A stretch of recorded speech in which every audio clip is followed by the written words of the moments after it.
and get to know a little bit more about Heavy Riff Brewing Company is very much appreciated.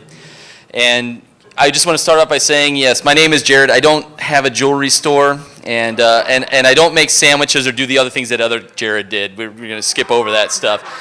I like to make beer, and I like to make as good a beer as possible. In 2008, I drove past a little shop named Wormsway, and a friend of mine, we drove by and we're like, oh, it says you can make beer. Is that even legal, or can you do that? And so we stopped in and got to talking to some of the people and walked out with a beer kit and made our first batch of beer. And of course, it was awful. It was absolutely terrifyingly bad, but got hit with the bug and started going to breweries, going on vacations to go drink beer. For the first time ever, despite the fact that Schlafly had been around since, I was in high school, before I was in high school, went over there and actually started to drink really good beer and wanted to learn more about it. And so started home brewing, got involved with a club called the Garage Brewer Society, which is out in St. Charles, and a wonderful group of guys. They provide beer for all the festivals. They do a lot of charity events, wonderful people. Got to learn how to actually do it right and started just making, good beer, starting to make beer that, you used to home brew, but also buy a 6-pack from the store, so you actually had something that was drinkable. And instead, you started going, oh, no, my beer's good. I'm going to drink this instead. This is great. Heritage Festival comes along, and GBS is invited to come and pour their beer, which is great. And they said, provide a keg of beer, we're going to give you a free ticket. That's even better. Provide 2 kegs, we'll give you 2 free tickets. Well, I know lots of people, and so I'm gonna just start bringing lots and lots of beer. And there was a lady there. She wasn't what I consider to be your typical craft beer drinker, which at that time, is probably your younger upstart, early 20s to mid 30s person. She was definitely in her 50s, and she got really, really drunk on an IPA that I had made. And I had no idea who she was. And at the end of the festival, a gentleman named Drew Herder, who was working for a couple different breweries in town part-time, and he walked up and he said, hey, my mom really liked your beer. I was like, oh, that's cool. And he said, I know you've got your whole career, and at the time I was working for SLU in their cardiac research department. And he said, but do you want to come brew with beer with me on the weekends? Like, oh, that sounds great. I mean, why wouldn't I? And of course, the hours weren't great, and the money wasn't great, but that wasn't what was important. I was just making beer with my friend. And so I started a little place called Mattingly Brewing Company, which is unfortunately now closed. It was kind of an up-and-comer in the area, and it was at Jefferson and Crittenden, or Jefferson and Arsenal, basically, which at that period of time, if you guys have ever driven past it, is not the neighborhood that it is now. It's a little better than it was back then. Within a month of me working there was this convenience store that had burned down mysteriously, and so it was a unique place to be. But it was also a really cool, unique place to learn the craft, because we now have breweries that kind of started in the 2010, 2011 area that started doing sours and barrel-aged beers and these ultra-hoppy beers. All of those breweries owe their roots in St. Louis to Mattingly Brewing Company. It was the first brewery to produce sour beer in St. Louis. It was one of the first breweries to produce barrel-aged beers in St. Louis, to practice beers with Brettanomyces and hops like today, Citra and Simcoe and things like this, because we were so small.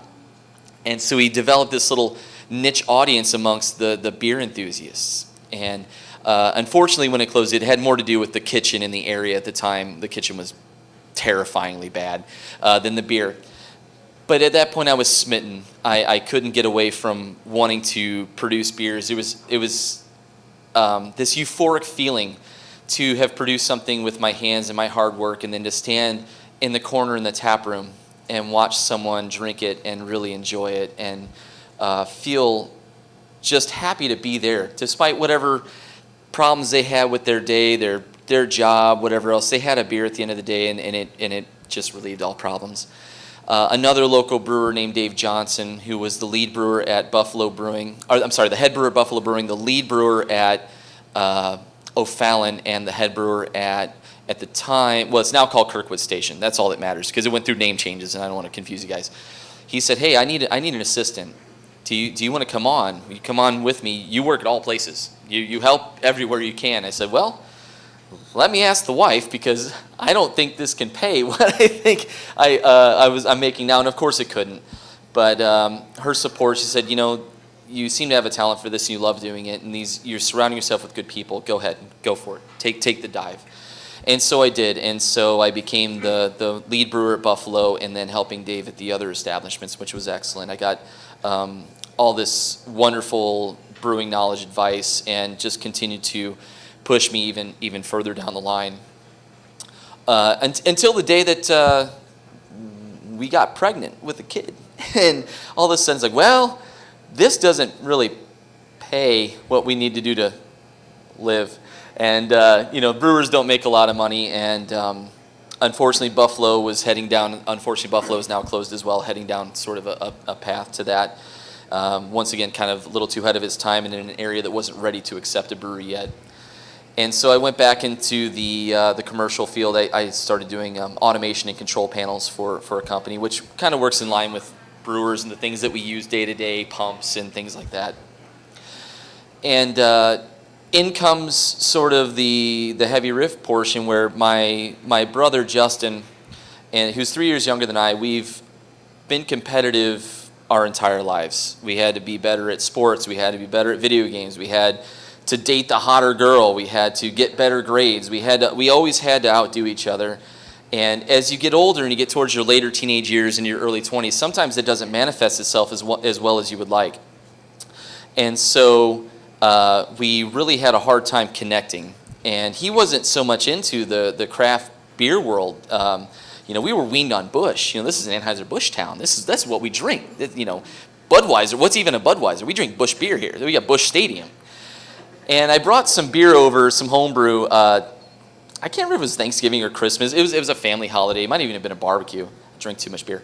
And he was just like, "Oh, this is nice. This is actually pretty good." And we started developing a rapport and reestablishing kind of our connection to each other.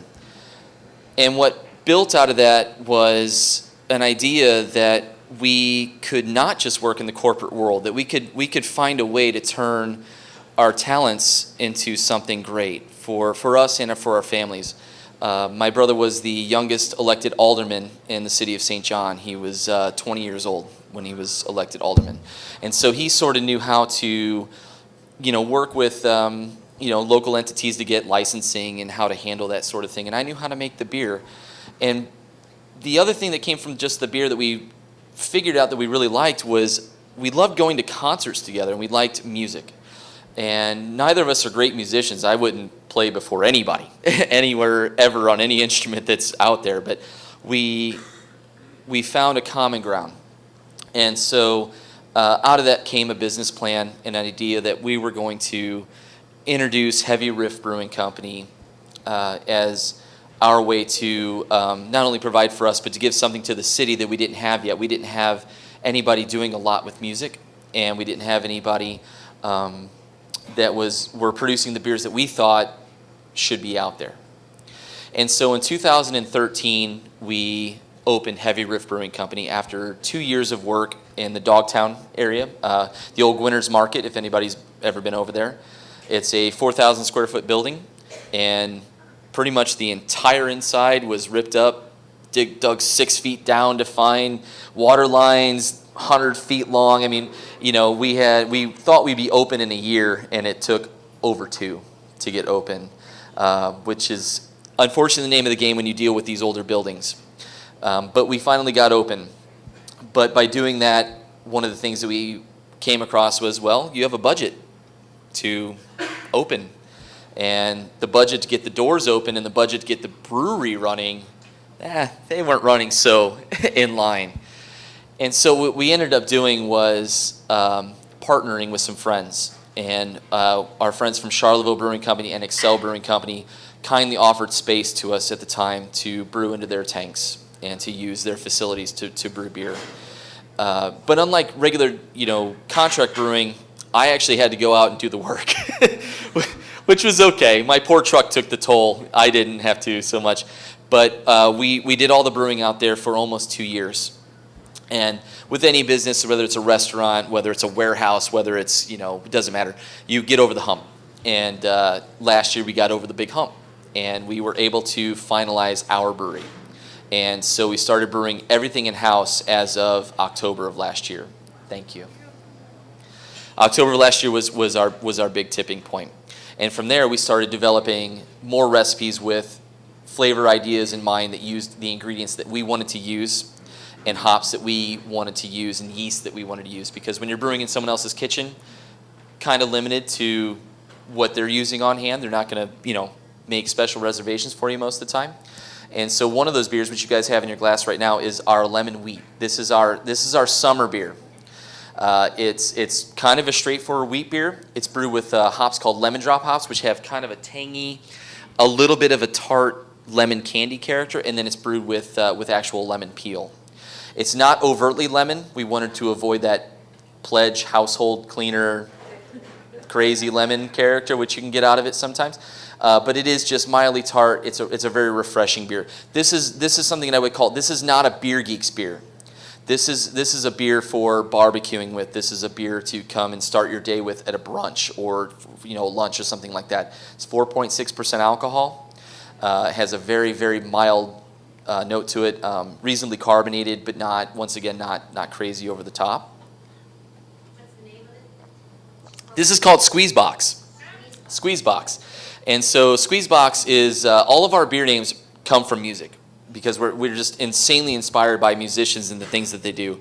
Squeeze Box is a song by The Who, which is by far one of our favorite bands ever. And as we go through all the different beers, you guys will notice a common trend, and it's definitely implied from that, for sure. So this is kind of the lightest offering that we have in our portfolio. This will be one of our distribution beers. We will start distribution at the end of this month. We finally went with a distributor. We're going with Bevolution distributors, and so we're not sure yet how many accounts we'll have across town, but it'll be more than one. So we were kind of at one. We had a little bit of beer in the market. Some of you guys might remember when we brewed beer with Excel. Their batches that we brewed out there were so big that there was no way we could go through the beer in time to keep it fresh. So we did put beer in the market on a much smaller scale. So that'll change a little bit. But this is one of the beers that we've been asked to launch with for sure. This was described by our distributors as a boulevard killer. There's not a lot. Schlafly pulled their wheat beer out of the market except for private label a little while ago. And it's something that they kind of see as it's a patio beer. It's supposed to go out to places where you sit and drink for a while.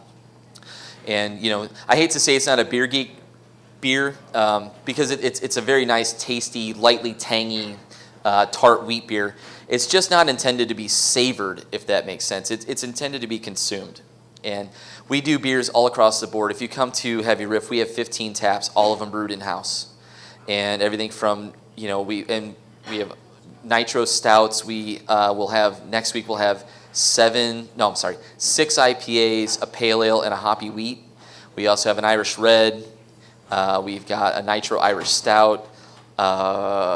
We've got a Brett beer on tap right now. We've got our Fooder beer, which isn't on tap quite yet. If you guys don't know what a Fooder is, it's like a big oak barrel. It's the size of a giant tank, but it acts like a big oak barrel. And I'll get to that, our tie-in with the Fooders in a little bit. But we're trying to diversify the things that we do with the various beers that we brew, along with collaborations, which we'll get to in a little bit. We've got several collaborations that we do with other local breweries and brewers that we're very excited about.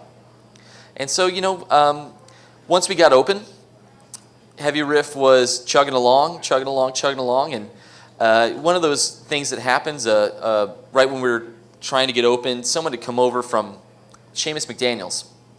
And he said, hey, I have a friend who's not working. He's a bartender. Do you guys have a job open? Like, I don't know, maybe. We were told about someone else had someone in mind. My sister-in-law worked with a girl who said, my brother needs a job. He's an experienced bartender. And I think it'd be great for you guys. He plays in a band. He loves music. Cool, we'll keep him in mind. Turned out to be the same person. Dogtown's kind of a small place. And so this gentleman came by. His name is Greg. If any of you guys have ever come to Heavy Riff, Greg is by far our head bartender. And so we brought Greg on. And then about a month before we opened, we realized that opening this little beer bar here was getting a lot more buzz than what we thought was going to happen. And so the gentleman that told us about Greg, who worked at Seamus McDaniel's, Rick, he came on as well. And so those guys became kind of our head bartender, and then Rick took on opening our kitchen, which we do our own barbecue. So if any of you guys are interested in having barbecue, especially if you have friends that are vegans or vegetarians, we have vegan options at our restaurant, which for barbecue, which most people don't have. So we do pork, turkey, and brisket, and then we also do seitan and tofu. So we do salads, we do wraps with it, we do straight sandwiches. So it's kind of an all-encompassing thing. Sorry, I got parched. And and so we're very happy to bring that out as well. And for some of those you folks who might have had us in the early times, we started that as working with Vernon's Barbecue, right down the street here. But Vernon's, overnight blew up, and they couldn't keep up with their own food production. We're like, well, I guess we're going to figure out how to do this on our own. So we bought a smoker and figured out how to do our own food, and then worked with McCarthy Spice, who they do our rub for us. They make our rub, and it's a beautiful rub for all of our food. And we have all kinds of house sides as well. So while we definitely focus on the beer, we do care about our food. We have no idea to expand the restaurant. We're very happy with where it's at. But it was kind of a scary time, but a welcome time, because it's those moments where you have to dig down and go, oh my God, you guys can't provide the food. I thought this is what we were just going to do now, and I was going to go. Went to Restaurant Depot and bought briskets, and the first two were horrible, and we threw them away, and then we figured it out, and then worked with the Vernon's guys, and now we're starting to get accolades for the barbecue, even though that's not necessarily what we focus on. But so anyway, Rick and Greg come on, and if you guys have ever been to our place, we have this absolutely stunningly gorgeous bar. And this bar was built by a gentleman named Matt Walters. Matt Walters used to build high-end homes for a lot of the Cardinals players, Chris Carpenter, Matt Holliday, these type of gentlemen. And I got to know him from the homebrew shop. He used to come in and buy products at St. Louis Wine and Beer Making. And he found out about the brewery, and he said, hey, could I get maybe a couple shares in the company? I'll just build your bar for you. Cool, because I was just going to go to Home Depot and buy some wood and hope for the best. But if you know how to do this is fantastic. So he did that. Thank you, sweetie. And so he comes in and he starts building this bar. My brother really gets involved with Matt and building this gorgeous bar, working with his hands and learning these skills from Matt. Matt's an incredibly talented guy. And a couple, 9-10 months later, Matt and Justin became really, really good friends. And my brother, I don't think it was in his heart as much to run the backside of the business. And he and Matt had an idea to build fooders. And so they went off to start Fooder Crafters of America, which is now the premier fooder, which is all made out of white oak. Just one. They probably have, yeah.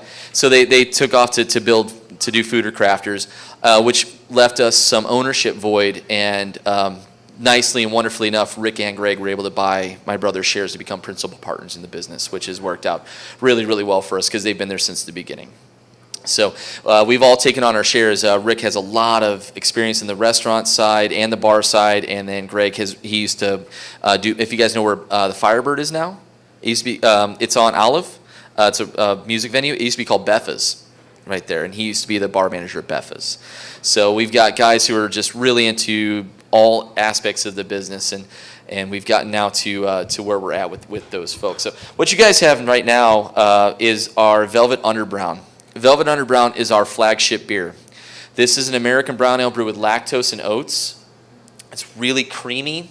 It's not like any other brown ale you've ever had. It borders on being a porter or a stout, and that's on purpose. As a brewer, I have styles I love to brew and styles I don't like to brew as much. I don't enjoy brewing darker styles of beers as much as I like brewing hop bombs and lighter beers. So this was an attempt to brew a beer that sort of satisfied all realms. So it is brewed with lactose notes and some chocolate malt, but there is no roasted malt in there whatsoever. There's no black patent or roasted barley. So it keeps the coffee notes low.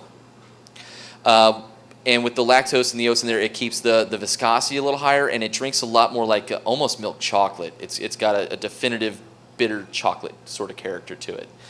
And this beer became our flagship out of nowhere. We weren't expecting this one to take off. When Matt Walters came into the homebrew shop, he was brewing a beer called Velvet Under Brown that he brewed at home. And he was focusing on using malts that made it more brown. And when he came on, he's like, hey, why don't you take the name? Because the name is awesome. I'm like, okay, Velvet Underground is who the beer's named after, if you guys didn't know. Lou Reed, all that stuff. And so we're like, okay, I'll give that a shot. I'll brew a beer with it, but I want to focus on the velvet part, the creamy part, the more smooth aspects of it. And we did it, and we had an event with Jay Chandrasekhar, who did Beer Fest and Super Troopers. He was Barry Badgernath in these movies. And we did a DJ night with him over at Vintage Vinyl, just down the street. And we brought that beer and another beer called Argon at EPA, and overwhelmingly, the brown just got destroyed. And I'm like, really? I figured the hop bomb, I might have to readjust what I think about beer here. But it went over really well, so we started taking it to festivals, and it just kept overwhelmingly being so popular and loved. And so that became our flagship beer, and was the first beer that we ever had on tap at Heavy Riff. The big brother of this beer, I shouldn't say the big brother, but the caffeine cousin of this beer, the Vanilla Coffee Under Brown, is currently ranked on Untappd as the #1 brown ale in the world, which unfortunately I don't have here tonight. But if you stop into Heavy Riff, or if you win one of our wonderful signed coasters, almost autographed from me, that says 2 free pints, you can go over to Heavy Riff and you can try the vanilla coffee version. That's brewed with Kona coffee and Madagascar vanilla beans, and people really seem to like it. That beer will not see wide distribution. It's extraordinarily expensive to make and a pain in my butt, so we just brew it at the pub when I have time. But this is one of my favorite wintertime beers, and because of the popularity of it, it's become our flagship that we'll keep serving all year round. And so that kind of brings us to the evolution of where Heavy Riff Brewing is now.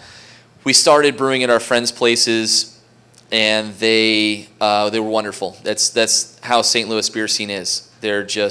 It's just a community of wonderful people. You won't find bad people that do this job for a living or are involved in this for a living. Whether it's a beer bar, whether it's the breweries, whether it's distributors, it's mostly full of good people who care about really good quality beer.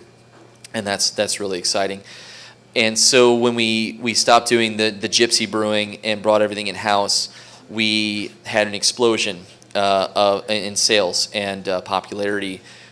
I think it's mostly because, it's hard to brew the beer that you had envisioned using other people's equipment and ingredients. It's like you can't cook the same barbecue on someone else's cooker. But if you were in your backyard on a Saturday with a 12-pack of great beer, you can cook the food that you wanted to.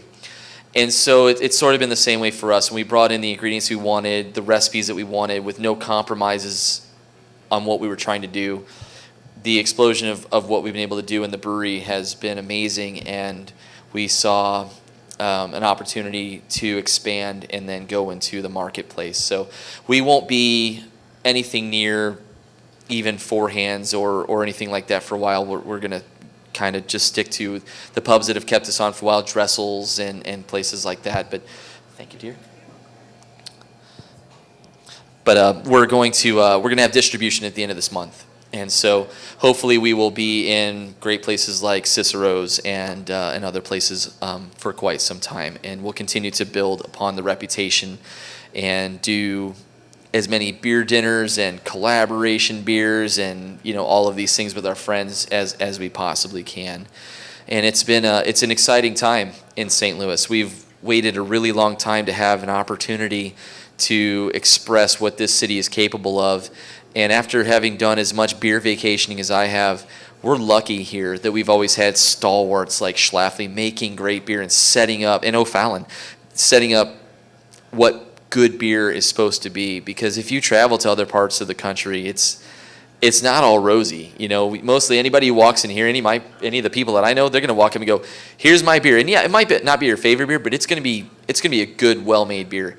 You're not getting that in other parts of the country, and I wish that wasn't the case. And things will catch up, I'm sure, eventually. But our comeuppance was quick. From Mattingly Brewing in 2008, 2009, to having our fellow breweries like Perennial and Side Project and the new thing Schlafly's doing in Four Hands and Civil Life and all of these wonderful folks, and on to the new breweries that we have coming up. We've got Third Wheel, and we've got Steampunk, and we've got Friendship Brewing, and we've got all these wonderful new breweries, and it's becoming exciting, very exciting to be almost on the cusp of shedding this Anheuser-Busch cloak that we've all been under for such a long time, to show people we don't just make light lager. We make IPAs and pales and sours and browns and stouts and barrel-aged beers. And we've got, on top of that, the most incredible freaking people behind it that make this possible. And it gets me just fired up because it makes me want to make better beer and to serve better beer and to work with these people. And it's just almost a euphoric experience. And so that brings us to our next beer that we have. This is Prison Bound Pale. As you guys will notice in the coming months, we have a character. We haven't named him yet. He's going through all kinds of problems. So as we name our beers after different songs, the first beer in the series, which will be a session pale ale, is called Caught Stealing, Jane's Addiction. Anybody? Then we have Prison Bound, which comes from Social Distortion. The next beer in the series, which is on tap at Heavy Riff, is called Chain Gang. And then the double IPA is called Jailbreak. So we kind of move up and down with this character along the labels and the different alcohol percentages and things like this. But this beer is, it's not quite an East Coast style pale ale, which would be very turbid and murky. But we use yeasts that kind of imply that fruitiness. There's a lot of apricot and peach notes. We use Citra and Mosaic as the primary hops in this particular beer. And it gives off a very tropical note. It's just over 5%, about 46 IBUs, 47 IBUs. And this is what I drink. If I get off of work and I want a beer, this is what I go to. And it's not as strong as an IPA. It won't have that kind of following, that hardcore impression that an IPA leaves. It has a softness to it, which is what we really like about the East Coast style beers, but without the turbidity. Because as much as I love to drink them, I have a hard time looking at them in a glass. So they looks like, as a brewer, it looks like a yeast sample. I just have a really hard time looking at them. But they taste really good. And so we're doing kind of the best that we can to blend those worlds. And this right now is probably by far my favorite beer that we produce at the brewery. Yes? I just say it smells like it's going to smack you in the face with the hops. Yeah. But then you drink it and it's really smooth. Thank you. Yeah, and that's the intention. It should smell like it's going to blow you away, and then the flavor's like, oh, that's just really calm and mellow. An example of you can't judge a beer by the smell, right? Absolutely. Yes, sir. Yes, this will be one of our launch beers for sure. Yeah. So our launch beers are going to be Velvet Underground, Prison Bound, the Lemon Wheat, and then one beer that we don't have right now, unfortunately, ready to go, which is called Left Coast Envy, which that is a much more traditional West Coast style IPA. It's got some caramel malt. It's very dry. A lot of citrus notes still, but it's going to drink a lot more like you would if you ordered an IPA and you had that. You go, yeah, that's an IPA. You're not fooling anybody on that one. Yeah. So we're really happy to use a lot of different hops. We have 19 varieties of hops that we use, which is one of the cool things about being such a small brewery. We can bring in any ingredient we want, any hop that we want, and make different beers. The distribution side, we'll see pretty much the core four plus a couple others throughout the year for accounts that carry us all the time. And then at the brewery, which is where I always just envision us being, there will always be new beers on tap. Like I said, new IPAs, new pale ales, new sours, new barrel aged things. So it's one of those situations where not every beer that you see in the market will, reflect only what we have at the pub. When you say distributed, you just mean draft or It would draft, bottles, and eventually cans. we'll have bottles? Yes, yeah. We'll start with draft. We'll roll out with draft. Then we'll end up doing 22-ounce bombers and 12-ounce six-packs. And then as we get probably closer to the fall, we'll be ready to do some cans of some different things. We're trying to cover all the bases on basically what the consumer is asking for, which is different packaging of all different sizes. The most exciting thing for me personally is this coming week, or might be next week, we have our crowler machine. I don't know if you guys know what a crowler machine is. We have a crowler machine coming. So that basically it's a 32-ounce can. We purge it with CO2, rinse it out, fill it up with delicious beer, can it, put a top on there, and you can ship it to people. You could drink it yourself, and it lasts a lot longer than a growler. It's more eco-friendly. But starting yesterday, you can actually, for the first time ever, you can go and buy growlers of beer from us, from our tap room. We don't supply glass. There's no room for us to store it, and that's just not what we want to do. But if you have a growler, bring it in. We're happy to fill it for you, and then crowlers will be available with our cans next week, 2 weeks. Yes, sir? Are you limited to the 64 ounce, or can you go larger? You can do 32 or 64. Okay. Yep. The only problem I think we can do keg sales at some point. We just have not priced how that would be. So. No, I'm not, because there are multiple, and a lot of people here have gallon. Oh, yeah. In the computer currently, there's not pricing for that, but all of it's based off of ounces you purchase. So I'm sure we can figure that out if you bring one in. Yeah. Yep. Absolutely. Yeah. We'll get, and if not, we'll figure it out. So somehow we will sell you beer. That's sort of what we're out to do. So. Yeah. So we're in a really good spot right now, and we're really involved with the different communities in St. Louis as far as trying to bring the brand more to the forefront, and then working with our various friends and cohorts. You guys, I think right now we're getting poured one of the collaboration beers that we've done recently. We actually did this. This is the second time we've done this collaborative beer. About this time last year, maybe a little earlier, I was up here for the first time with Tate Russell, one of the owners and brewers at Charleville Brewing Company, and we did a black IPA.